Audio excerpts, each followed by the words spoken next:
Assalamualaikum warahmatullahi wabarakatuh. Hamdan wa syukran lillah, salatan wa salaman ala rasulillah. Ibu-ibu, bapak-bapak, adik-adik jamaah rahimakumullah. Alhamdulillah, pagi hari ini di suasana yang cerah kita bisa hadir di majelis yang mulia ini. Mudah-mudahan apa yang telah kita lakukan dan akan kita lakukan lebih-lebih di bulan Ramadan ini akan bisa menambah amal soleh kita semuanya, yang akan bisa meningkatkan kebahagiaan dan keberkahan hidup kita semuanya. Amin ya rabbal alamin. Jamaah rahimakumullah, pada pagi hari ini saya ingin mengajak jamaah untuk menelaah, merenungkan salah satu sabda Rasulullah Muhammad SAW yang terkait dengan fungsi atau hakikat dari puasa yang di bulan Ramadan ini kita lakukan, dan insya Allah masih lebih banyak hari-hari lagi yang akan kita lalui. Mudah-mudahan dengan terus kita meningkatkan iman dan ilmu, kita bisa semakin meningkatkan atau memaksimalkan ibadah kita di bulan yang sangat istimewa ini. Dalam satu kesempatan, salah seorang sahabat Nabi dari kalangan Ansor, yaitu sahabat Mu'ad bin Jabal, seorang pemuda yang dikenal sangat solih dan cerdas. Beliau dipanggil oleh Rasulullah Muhammad SAW, lalu Rasulullah bersabda kepada sahabat Mu'ad, "Ya Mu'ad, ala adulluka bi abwabil khair, maukah engkau aku tunjukkan terhadap pintu-pintu kebaikan?" Qultu, aku berkata, kata Mu'ad, "Bala ya Rasulullah." Baiklah ya Rasulullah. Lalu Rasulullah bersabda, "As-sawmu jannatun." Saum, kata Nabi, adalah junnah. Junnah ini seakar dengan jannah. Ya, jannah itu surga, sering kata. Jin itu makhluk yang tersembunyi. Ada juga janin. Janin itu calon bayi yang ada di dalam rahim dan biasanya juga tersembunyi, terlindung. Ada yang mirip dengan itu majnun. Majnun itu orang yang akalnya tertutupnya, terlindung. Jadi junnah itu sering diartikan sebagai perisai atau tameng. Hadirin rahimakumullah, mari kita renungkan dari sabda Rasul, yang salah satu ciri dari sabda Rasul itu diantaranya adalah singkat, padat, dan biasanya punya argumen yang luar biasa, tak terbantahkan. Kalau dalam istilah Arab itu jami' mani', singkat, padat, dan luar biasa. Apa yang bisa kita pahami dari sabda Rasulullah Muhammad SAW tentang as-saum junnah? Ini berkaitan dengan fungsi atau hakikat puasa. Kita sering mendengar secara bahasa puasa itu atau as-saum, dalam bahasa kita puasa, itu diartikan dengan al-imsak. Al-imsak itu menahan. Tapi dalam hadis ini Rasulullah menyebutkan secara khusus dengan kata-kata junnah. Ya, puasa itu adalah perisai. Dan bukan disebut dengan al-hisnu. Al-hisnu itu benteng. Apa sesungguhnya rahasia dari diksi atau pilihan kata ini? Bisa kita lihat nanti di ini hadis riwayat Tirmidzi yang sesungguhnya panjang, tetapi ini inti dari hadis itu. Yang diceritakan oleh Imam Tirmidzi ini panjang, tetapi sabda Rasulullah ini singkat. Nah, menarik untuk kita renungkan bahwa junnah atau perisai itu berbeda dengan benteng misalnya. Kalau junnah itu, perisai itu biasanya dipegang oleh pemegang junnah itu. Jadi junnah atau perisai itu tidak diam, ya, tetapi bisa bergantung kepada pemegang perisai itu. Nah, dia bisa bergerak sesuai dengan pemegang perisai itu. Tapi perisai itu dimaksudkan untuk melindungi, untuk menahan, ya, orang yang memegang perisai itu. Kalau kita melihat di film-film misalnya tentang perang, zaman dulu itu ya biasanya para tentara memegang perisai itu. Dalam pertarungan itu juga biasanya pegang perisai itu. Jamaah rahimakumullah, menarik untuk kita renungkan bahwa hakikat dari junnah atau benteng itu adalah bagaimana perisai atau benteng yang bergerak ini melindungi itu. Memang bisa melindungi orang yang memanfaatkan perisai itu. Jadi puasa ini sebagai sarana atau alat yang dimaksudkan untuk melindungi atau membentengi orang yang menggunakan sarana itu. Dalam kehidupan kita sehari-hari itu seringkali memang ancaman itu muncul. Ya, muncul dari luar.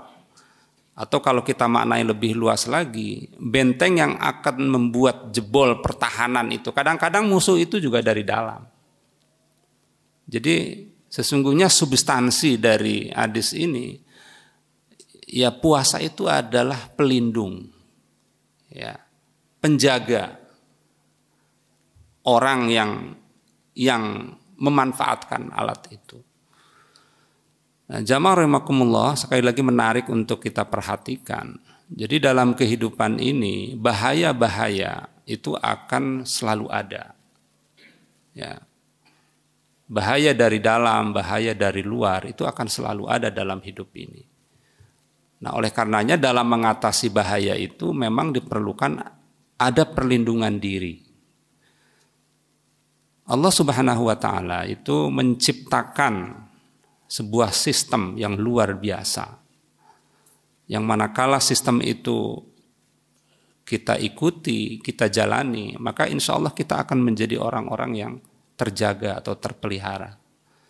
Seperti di ayat yang menjadi landasan kita itu, ya la'allakum tattaqun, itu tujuan dari berpuasa itu adalah agar kita menjadi orang-orang yang terjaga, terpelihara.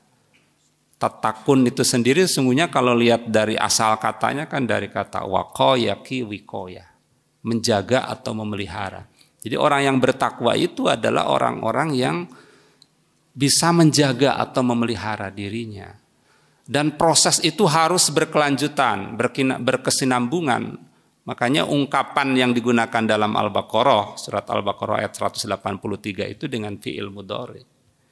Ya, kata yang biasanya digunakan untuk menunjukkan sesuatu yang sedang berlangsung atau terus menerus. Hal istiqbal wal istimrar gitu kalau dalam bahasa Arab.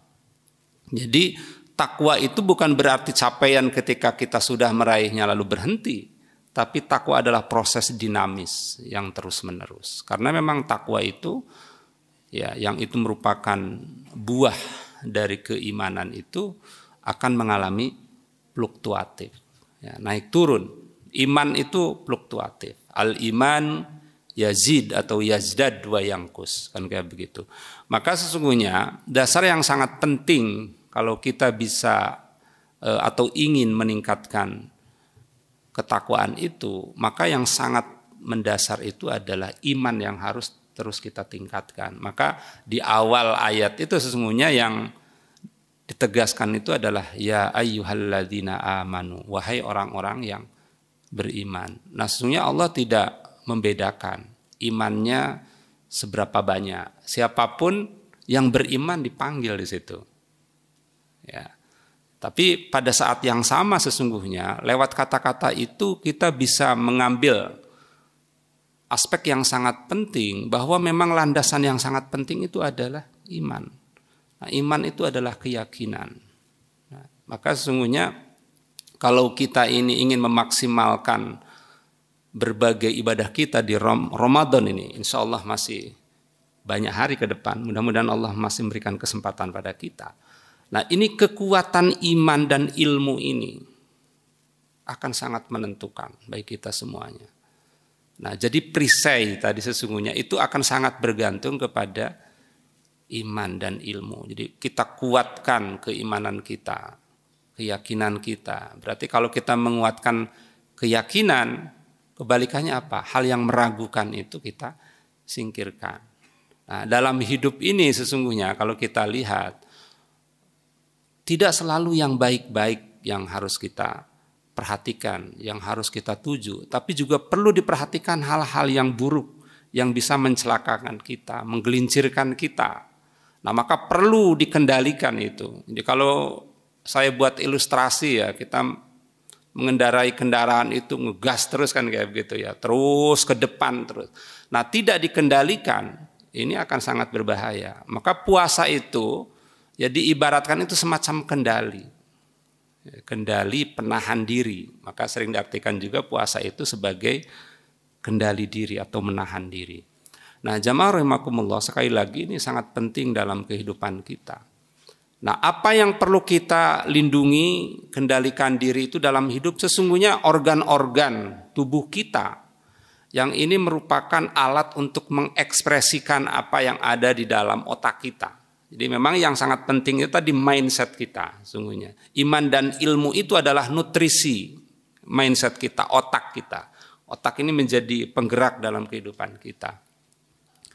Nah, jamaah rahimakumullah, jadi lewat puasa ini kita akan diasah kecerdasan. Orang menyebutnya kecerdasan spiritual, kecerdasan emosional, itu otaknya sesungguhnya, kecerdasan intelektual. Sehingga diantaranya dia akan menjadi orang yang bisa mengendalikan diri, menahan diri, membentengi dirinya. Kita bayangkan misalnya lisan ini. Lisan ini kalau tidak dikendalikan, orang bisa berkata semaunya, kata-kata kotor, kata-kata yang menunjukkan di situ kemarahan, kebencian, kebohongan, dan segala macam yang membuat orang lain bisa tersakiti, tersinggung, kata-kata fitnah dan seterusnya. Ini kan sangat berbahaya. Nah, jadi memang lisan yang ini merupakan bagian dari mulut kita nih. Organ mulut kita ini memang harus dikendalikan. Ya, kata-kata yang ini produk dari lisan kita. Mulut kita juga, apa yang kita makan. Sekarang banyak orang yang tidak sehat itu bukan karena lapar kekurangan makanan atau minuman. Tapi banyak sekarang itu sakit itu karena berlebihan. Ya, apa-apa dimakan, baik porsinya yang banyak atau sesungguhnya di situ ada makanan yang menurut nafsu atau hawa nafsu itu sesungguhnya tidak dibutuhkan, tidak diperlukan. Ya, maka perlu dikendalikan di situ. Ya, tangan kita juga orang melangkah berbuat dan seterusnya. Maka ini perlu dikendalikan. Jadi Bapak Ibu sekalian, jamaah rahimakumullah. Nah, puasa itu betul-betul diharapkan bisa meningkatkan kecerdasan kita dalam mengendalikan diri kita, ya, sehingga bisa membentengi perilaku kita agar kita tidak melakukan hal-hal yang salah, yang membahayakan, yang merugikan baik bagi diri kita maupun orang lain. Nah, maka kalau kita hubungkan dengan hadis yang sangat terkenal dari sahabat Abdullah bin Amr ya, bin As ya. Beliau Rasulullah pernah bersabda, al-muslimu man salimal muslimuna min lisanihi wa yadihi. Jadi indikator dari seorang muslim, kalau kita ini ingin dikatakan sebagai seorang muslim yang sejati itu, diantaranya itu diukur indikatornya adalah dari lisannya. Man salimal muslimun. Ketika orang-orang muslim yang lainnya aman atau selamat dari ucapan, wayadihi dan tindakannya. Jadi ucapan dan tindakan itu akan menjadi penentu, menjadi wujud dari tingkat keislaman seseorang. Nah, insya Allah lewat puasa ini sekali lagi kita akan betul-betul diasah ya lisan kita. Ya, terutama yang mengendalikan lisan itu adalah otaknya, tangan kita, dan apapun ekspresi organ tubuh kita ini semuanya. Nah, jadi kembali ke dasar dari puasa ini bahwa keyakinan kita akan sistem yang Allah tetapkan sebagai sistem yang sangat baik, teruji ya, kama kutiba 'alal ladzina min qablikum. Jadi puasa ini sudah teruji dalam sejarah. Tidak perlu diragukan lagi. Berbagai agama ya sebelumnya juga sudah menetapkan puasa meskipun caranya berbeda-beda. Maka kita tinggal menjalani saja. Dan insya Allah akan terasa nyaman, akan terasa lebih semangat lagi dalam menjalaninya ya, manakala kita semuanya memiliki ya keyakinan dan pengetahuan yang memadai. Hal-hal yang buruk mari kita sisihkan. Nah, misalnya persepsi-persepsi yang justru akan melemahkan semangat kita dalam berpuasa. Misalnya puasa ini menurunkan etos kerja kita, mengurangi produktivitas kita. Betulkah seperti itu? Nah, ini harus kita luruskan bahwa itu adalah bagian yang akan merugikan kita semuanya. Tapi justru sebaliknya kita tingkatkan keyakinan kita, pengetahuan kita bahwa puasa ini adalah sistem yang terbaik, bahwa puasa ini sesuai dengan kesehatan, puasa ini adalah sesuatu yang dibutuhkan dalam kehidupan kita. Tinggal kita mensyukuri, menjalaninya semaksimal mungkin. Demikian juga amaliyah-amaliyah yang lainnya di bulan Ramadan ini. Kita prioritaskan semuanya dengan penuh semangat dan penuh keikhlasan karena Allah. Nah, puasa ini memang amalan sekali lagi yang luar biasa dalam hidup ini, yang secara khusus Rasulullah pernah menyampaikan ya dalam hadis kudusinya sebagai amalan yang istimewa puasa ini. Berbeda dengan yang lain. Dan ini juga akan menjadi benteng dalam hidup kita. Kullu amal ibni Adam lahu illa siyam. Setiap amalan anak Adam itu baginya, bagi orang yang melakukannya, kecuali puasa. Fa innahu li wa ana ajzi bihi. Sungguhnya puasa itu adalah untukku dan aku juga yang akan membalasnya.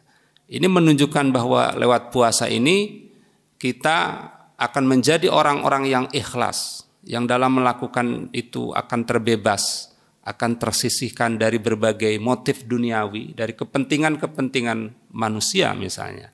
Tapi kita lakukan ini semata-mata karena Allah. Sehingga kita akan terbentengi, akan terlindungi dari kotornya hati kita, ya, dari hal-hal yang buruk. Dan dalam kehidupan kita seringkali melemahkan kita ini. Kalau kita berbuat sesuatu bukan karena ikhlas kepada Allah, nah bisa menimbulkan hubungan kita dengan yang lain menjadi renggang. Nah, karena mungkin kita mengharapkan sesuatu dari orang lain, tapi ternyata apa yang kita harapkan tidak sesuai dengan yang dilakukan oleh mereka, tidak sesuai dengan harapan kita. Kita banyak mengalami kekecewaan karena tadi keikhlasan kita ya tidak tampak di situ. Nah, jadi puasa sekali lagi mendidik kita, ya melatih kita agar menjadi orang-orang yang terbentengi, terlindungi ya dari hal-hal buruk. Terutama saya kira buruknya hati kita, buruknya mindset kita yang biasanya akan menjadi penentu ya dalam aktivitas kita sehari-hari. Itu saja Bapak Ibu jamaah rahimakumullah yang dapat saya sampaikan, mudah-mudahan bermanfaat. Jadi sekali lagi puasa ini kita harus yakin sangat dibutuhkan, ya sangat bermanfaat dalam kehidupan kita, dan mudah-mudahan kita bisa menjalaninya secara maksimal, lebih baik lagi dari tahun-tahun sebelumnya. Mohon maaf kalau kurang berkenan. Hasbunallah wa ni'mal wakil. Wassalamualaikum warahmatullahi wabarakatuh.